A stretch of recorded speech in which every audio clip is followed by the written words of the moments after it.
Top 5 trends, what are they? I think everybody thinks about trends as, sort of fads. Well, they're not always fads, and a lot of trends that have been trends for hundreds of years are staying trendy because they are classics and they're always going to be around. So some of the points that I'm going to make are things that I think are sticking around forever, and I think some things are newer and are really easy to take into your homes. For those of you who don't know me, my name is Noor Charchafchi. I run one of London's luxurious interior design practices.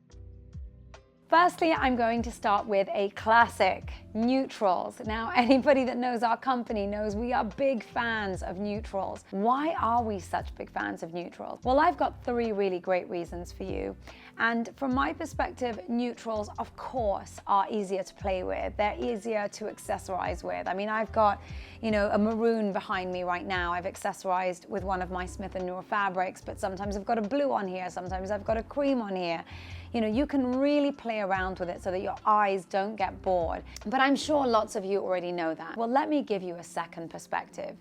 If you've got a neutral fabric, it tends to feel more organic and more natural. That gives you a sense of calm, a sense of relaxation, and homes are a space of calm and relaxation for the most part. It's interesting how some people think of neutrals as being limiting your design, limiting your color palette. But let's not forget, neutrals are actually indeed colors. I think the fact that you've got that neutrality allows you to bring in a lot more color. So actually you can be much more playful when you've got a neutral base than you potentially could be with a bright blue or a bright maroon sofa. And last but not least, when it comes to neutral fabrics, from my point of view, every one of you, including me, and I of course have young children, but every one of us at some point will have a spillage, will have an accident, will have some wear and tear. And it is much easier to reupholster or repair a neutral fabric than it is, to try and color match an exact shade of blue or an exact shade of green or purple or maroon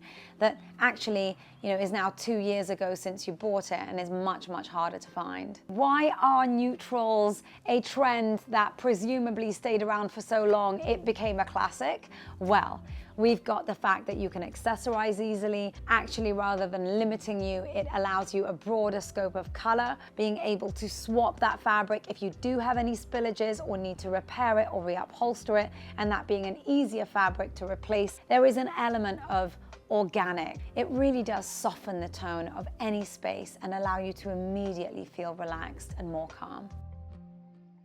Okay, and next, for probably the most exciting of all the trends, and I am going to call it a trend, although it's probably been around for thousands of years, is the arch that is becoming more and more popular today. So I am utterly obsessed with the arch. First of all, it's because it feels very majestic and regal and grand, and it does so quite softly because, of course, there are no hard edges, there are no hard lines. I think also the reason to me an arch feels very grand is because, of course, you don't see them everywhere. You can't see them everywhere. They are a harder shape to work with. So, whereas, stones and wallpapers, most things come in straighter lines and most things are cut in straight lines. There is an extra speciality required, an extra attention to detail. And I think you can definitely see that whenever an arch is designed. There is this sort of additional glamour and elegance to an arch that perhaps a straight line doesn't have. Secondly, the reason I love an arch is because, to me, in nature there are no straight lines. So there is definitely an organic feel to an arch, and I love the idea of bringing in the organic into a home, making the outside connect with the inside. Thirdly and finally, to me, an arch represents something of heritage, something of classic history, and the part of history that relates mostly to me, of course, is Islamic history in terms of that shape, and it really resonates with me, so I naturally feel a sense of association and connection when I do see an arch.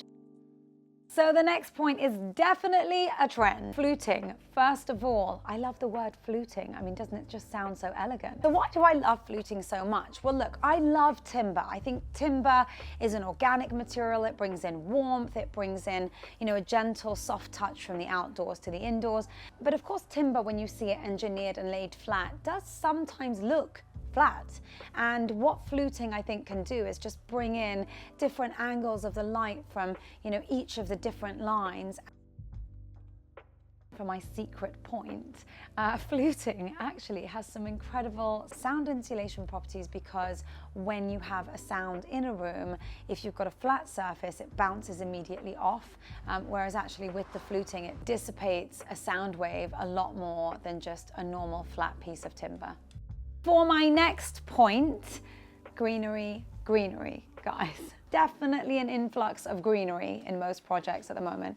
And I think what's becoming very trendy is to have a lot of branching and then some leaves. Why do I love greenery? Because I think it really genuinely pulls the outdoors indoors. And why is that important anyway? So other than the fact that, you know, branches can be beautiful, greenery can be beautiful, of course, it's such a lovely thing to have inside, but why? Why does it really work for us as human beings indoors? If you're in an indoor space, bringing in a branch, bringing in leaves, bringing in any kind of greenery gives you that connect back to nature, and I think it definitely is immediately calming, immediately relaxing. There's something about the energy that the outdoors gives you that I don't think you can get anywhere else other than from seeing nature and feeling its presence. I actually love adding in organic, rustic, chic elements into a property. I love adding in a touch of basket, a natural timber, you know, some firewood. There are so many different aspects of this that I love that can make a home feel really natural. Whether it's the traditional ottoman, whether it's just a vase filled with greenery instead of florals and greenery. I just love that look. I think it's really pared back, really simple, very, very elegant, but of course, in its simplicity, there is power and there is elegance. There is something about the British, English, countryside look that I really love, and adding in a touch of that always, to me, makes a home feel and look much warmer. I really hope you have loved this video. I have loved doing it for you. It's been super, super fun for me.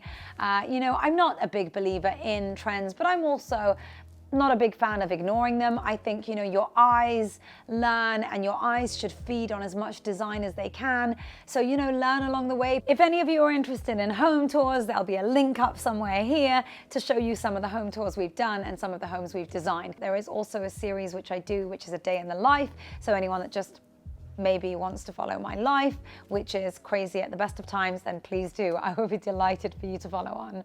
If any of you guys like this video, have liked any of my videos, do drop me a like. For those of you who are going to be asking me about what I'm wearing and also about my jewelry, just to let you know, I am donning my Smith & Noor jewelry again today. I absolutely love a good tassel.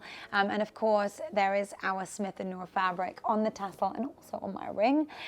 So for any of you that are interested in my jewelry, that's the jewelry. It's on the Smith & Noor website. My top is just a standard polo neck from Zara. It's one of their really nice, stretchy, soft lycra ones. I've got some just plain black leggings on, some maroon boots, and I've given myself a leather belt on top of the polo neck. No idea why I came up with this idea. I just thought it needed a little bit of a buzz, and I didn't want to wear an extra scarf on top of a polo neck, so I've just given myself a leather belt. So just to show you, that is my look today. I've got a nice red bangle on with my Smith & Noor jewelry, which I'm super proud of because it really is stunning.